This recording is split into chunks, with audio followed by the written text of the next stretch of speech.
You don't necessarily get what you want, you get what you are. And let me get to the point. You can try to overwork yourself, you can try all these productivity hacks, you can try to manifest all these methods, create the vision board, visualize the kind of life that you want. But if you don't believe it in yourself that you deserve it, if you don't actually become the kind of person who is capable of maintaining and sharing the blessings, then you won't get it. And the same thing goes with, you can have all the money, the connections, the friends, the kind of family, but if your internal blueprint is flawed, then you will not progress or rise above to the level that you are wanting for yourself. And even if you achieve certain milestones, you will never feel like your success is enough. At the end of the day, success isn't solely determined by your circumstances, by the family you were born into, your wealth, your financial status. It is shaped by your self-concept, your faith in yourself, and the hidden habits of your mind. Welcome to creating the Dream Life Blueprint, where we live like our future self in the present by bridging the gap between our current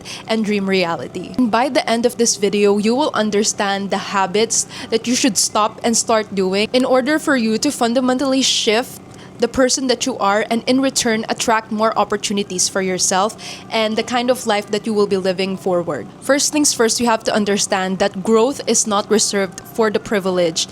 It is not exclusive or guaranteed to those who have money, those who have a higher status than you. It is a universal return in the investment that you put in yourself, in your resilience, in your consistency, and in the things that you do in life. And success doesn't have a standard. It is not measured in a certain way. And it doesn't really matter how much you have, how much you have achieved already.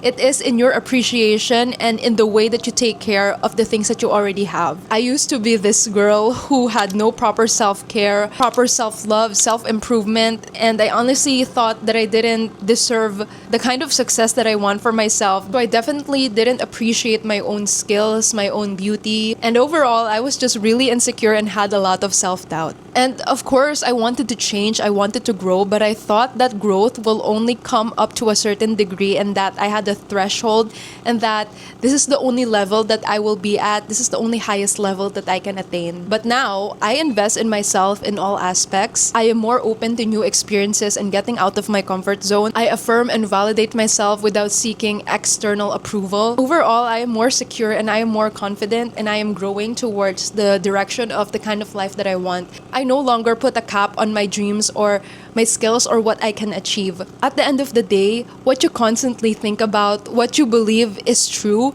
the rules that you follow, the kind of lifestyle that you are living, those are very significant determinants of the kind of success or the kind of tomorrow or future that you will have. This is what I meant when I said growth is not reserved for the privileged. Because almost all successful people came from very humble beginnings, one way or another. So this is how you start unlocking your potential. We have to begin by clearing off these 5 habits. Number 1 is, of course, stop self-sabotage talk. You should stop talking poorly about yourself, even if it is sarcastic or out of habit of saying curse words or saying bad things about yourself, especially when you're alone. Because at the end of the day, your subconscious doesn't understand sarcasm. You're not noticing it, but you are ingraining it deep inside your head that you're this kind of person, that when you make mistakes, this is who you are. At the end of the day, this is what you'll only be. At the end of the day, you cannot build confidence if you are not your own cheerleader, if you are not the one who is pushing yourself up, if you are not the one who is appreciating yourself more and being more graceful when you are committing mistakes. Never use these weak moments to impose flaws and limitations with yourself. Next is you have to stop using other people's paths as the standard for success. Taking inspiration is one thing,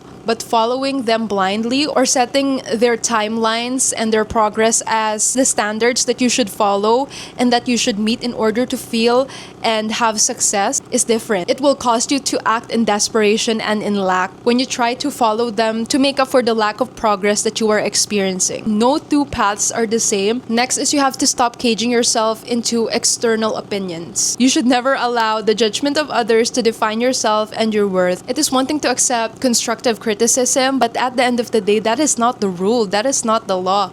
The judgments, the comments, the negativities that you get from other people does not have to define you, and that doesn't mean that you can't change if you really have something to work on. You are no longer the product of your upbringing or the kind of family that you are born into. You are the product of your own thoughts, of your own actions, of your own habits that you have developed over these years. You should know how to take responsibility and accountability for the things that you are doing and know how you will take control of your own life. Next is you have to stop chasing the feeling of FOMO or fear of missing out. Yes, it is one thing to explore, to get out of your comfort zone, to try new things, but following trends blindly, following the advices of other people blindly, just excessively doing all these things that are misaligned to what you actually want, that won't get you progress. That won't lead you to the kind of trajectory that you want for yourself. You might feel productive that you are doing all these things, but at the end of the day, when they don't align really to what you want, then it is just noise. It is just you wasting your energy. You should define your boundaries clearly, your goals clearly, the kind of things that you are willing and not willing to do for the things that you want. When you constantly ride on the FOMO, you're actually seeking external validation or permission. Staying in alignment is more powerful, even if that means being left out and doing something. Lastly, you have to stop being frugal with yourself. When you constantly put the needs of other people first instead of your own, and thinking that sacrificing yourself and putting yourself last is honorable, that is how you strip away your power. That is how you show other people that this is the kind of treatment that you tolerate, that you don't know how to put yourself first. You think putting other people on a pedestal or giving in to everything that they ask of you is okay. You should allocate funds, resources, experiences, company for yourself. And you should know that you are your biggest investment. When you deprive yourself of all these, then you are hampering your growth and you are attracting less abundance for yourself, and in return, less things that you can share to others, less blessings that you can transform and share to others. Next up are the habits that you should start doing. Of course, number one is to be very mindful of what you do and what you say, what you feed yourself, the food, the mindset. Next is you have to start defining your own rules and standards. You should be very clear of what you want to achieve, what you are willing to sacrifice, what you are willing to give up, and what you are willing to do and trade in. The kind of non-negotiables that you will have for yourself. You will actually start experiencing life differently when you don't see yourself as someone who is high maintenance, but someone who actually knows the kind of life that she deserves. Because you cannot start progressing when you don't know the kind of person that you are. Next is you have to start choosing your sacrifices wisely, and this is in connection to the previous one. You should figure out what you are willing to trade in for your time. Your time is currency. Not all sacrifices bring aligning growth. It doesn't have to be so painful and so hard all the time, but you should just know the kind of things that you are willing to give up for the kind of bigger comfort and lasting success that you want in the future. You have to define your own kind of freedom and comfort. And you shouldn't also think that you are inferior or superior to other people just because you have different views. Every action must have a goal and a roadmap at the end of the day in order for you to start progressing to the direction that you actually want. Lastly, you have to start, and you have to always celebrate your wins, even if it is small. Stop waiting for a massive blessing. Stop anticipating for a future big thing to come, and start appreciating the moment.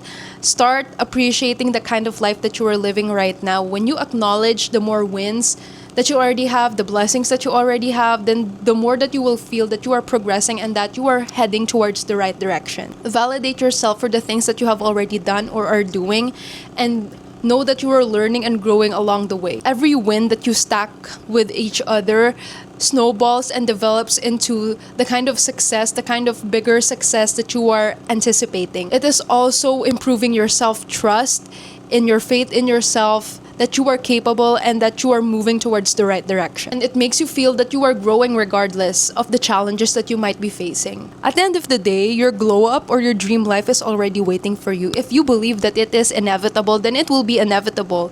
You have to first start believing it in your mind, and your actions will follow. You should start building it from the insides first in order for your habits and your routines to follow. What you constantly think about, your belief in yourself, where you put your energy, these are all significant determinants of the kind of life that you will achieve, the kind of abundance that you will attract. Because you don't get what you want, you get what you are.